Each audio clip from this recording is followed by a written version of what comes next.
1. The Great Mining Robbery. In the Democratic Republic of Congo, anonymous shell companies purchased mines for as little as 1/16th of their actual value, and then resold them at full price, siphoning off money that should have accrued to the state.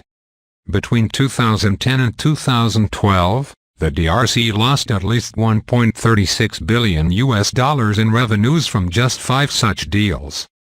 That amount was nearly double the country's combined annual budgets for health and education in 2012.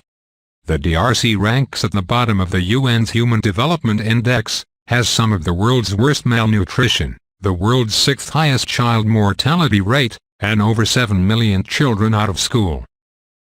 2. Great Train Robbery. The theft of £2.6 million, $3.4 million doesn't sound that much these days, but that was big money when thieves stole mailbags from a Royal Mail train in England in 1963. Accomplished using only a metal bar, the tale of the theft has entered British history. Most of the 17-strong gang were captured and imprisoned, but Ronnie Biggs and Charles Wilson notoriously both escaped. 3. Ferdinand Marcos. Former Philippine President Ferdinand Marcos was a greedy man. He is widely believed to have taken between $5 billion and $10 billion through government loans, bribes, embezzlement, taking over private companies and outright theft. The proceeds were put in foreign bank accounts and invested in real estate in the U.S. He was toppled by massive protests and died in exile in Hawaii in 1989. Authorities have so far recovered more than $4 billion of stolen assets. 4. Sani Abacha. By the time he died of a heart attack in 1998, General Sani Abacha had reportedly stolen between $3 billion and $5 billion in his 5 years of governing Nigeria. He got money through dodgy bond deals, but also by simply taking tens of millions in cash from the central bank for national security projects. Nigerian officials have managed to reclaim a small part of the money through smart sleuthing and hard-fought legal battles. But the bulk of it remains missing, in part because he used anonymous shell companies to hide the money in countries around the world. 5. Jean-Claude Duvalier. Former Haitian President Baby Doc Duvalier may top the list here, given how much money he's believed to have stolen from a small, poor country. Duvalier allegedly stole the equivalent of 1.7% to 4.5% of Haitian GDP for every year he was in power, according to the World Bank. The search for his money is still going on, decades after he lost power in 1986. 6. Saddam Hussein. Iraq's dictator took money the easy way, he asked. He sent his son and personal assistant with a handwritten note to the bank's governor, telling him to hand over $920 million and $90 million. It was probably hard to say no. 7. UK bonds. At 9:30 a.m. on May 2, 1990, Messenger John Goddard was walking down a side street in the City of London when someone pulled a knife on him and stole his briefcase. It goes down as the most lucrative mugging in history. The case contained £292 million in bonds that were as good as cash. The suspected thief was later found shot dead. 8. Alexander Andreevich Panin.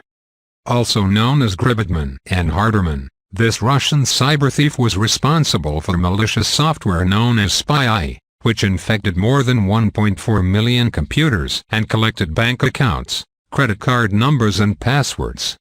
He commercialized the wholesale theft of financial and personal information, said a U.S. official. How much was stolen as a result? No one really knows, but estimates run into the hundreds of billions. 9. Bernie Madoff. Bernie Madoff conned investors out of $65 billion, making most of the others on our list look like small-time amateurs. He used a Ponzi scheme, convincing people he could deliver high returns, bringing in new investors and using their money to pay off older ones, all while pocketing his own share. When investors started asking for their money back, the house of cards structure collapsed. He was sentenced to 150 years in prison. 10. The Great Oil Heist.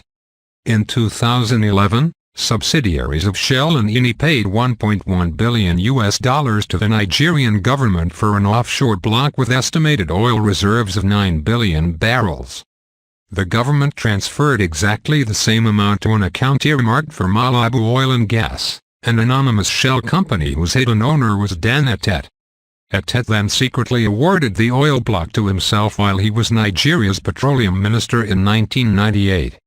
After years of legal battles, the oil block was taken from Malibu Oil and Gas and awarded to Shell and Eni, who then paid the money to the Nigerian government, allegedly with knowledge that it would be forwarded to Etet's company. That $1.1 billion could have been used to fully immunize every single child under 5 in the country.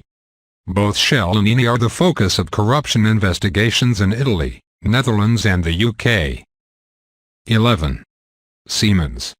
One of the largest companies in the world was also one of the largest corruptors.